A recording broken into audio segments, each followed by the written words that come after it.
दुआ करेंगे, लेकिन उससे पहले एक बात छोटी सी करना चाहता हूँ। आज जब हम आए थे तो हमारे चर्च में ये होता है कि जब भी हम मसीह यीशु के खून और गोश्त में शामिल होते हैं, उसी दिन पाँव धोने की रस्म भी हम करते हैं। तो आज भी हमने की है, जितने भी लोग आए सब बाहर से ही पाँव धो के आए। तो ये रस्म जो है ये हमें क्या चीज़ सिखाती है? उस दौर में तो लोग पैदल सफ़र किया करते थे, लोगों के पाँव के ऊपर मट्टी पड़ जाती थी, लोग घोड़ों पे सफ़र करते थे। लेकिन आज हम इसको क्यों करते हैं? आज तो हम या तो मोटरसाइकिल पे सफ़र करते हैं या गाड़ी पे सफ़र करते हैं, और हमारी सड़कें भी पक्की हैं। तो उसी तो इसका भी कोई मकसद है जो हम लोग करते हैं। हालांकि करने का कोई वो बंदा तो नहीं है, उस वक्त तो चले पाँव धोने थे, मट्टी उतारनी थी, सब कुछ करना था।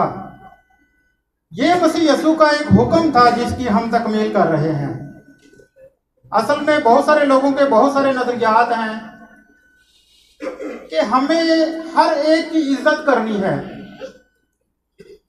हर एक का आदर करना है। अगर हम इस रस्म में भी शरीक नहीं होते हैं, तो अगर हम बाहर पड़ी हुई जो जूतियां हैं, इन जूतियों को ही हम सीधा करके रख देते हैं, जो कि लदा करके लोग रख देते हैं, तो मैं समझता हूं ये भी अपने आप को नीचे दर्जे पर करने की वो उसी में शामिल है।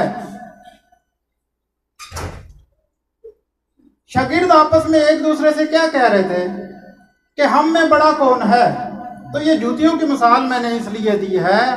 कलाम में लिखा हुआ है, ज़बूर 84 में और उसकी 10वीं आयत में लिखा हुआ है, क्योंकि तेरी बारगाहों में एक दिन 1000 से बेहतर है।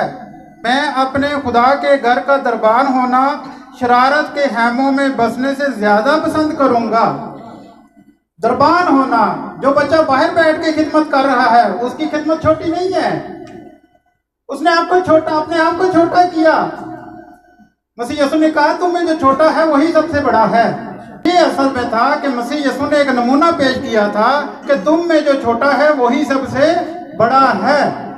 और मसीह यीशु ने फिर सबके पांव धोए, और जो कि सभी कह रहे थे ना कि मैं बड़ा हूं, तो मसीह यीशु ने पांव धोकर ये साबित कर दिया कि तुम में जो छोटा बनेगा वही सबसे बड़ा है। आमीन, हालेलुया। हम दुआ करें।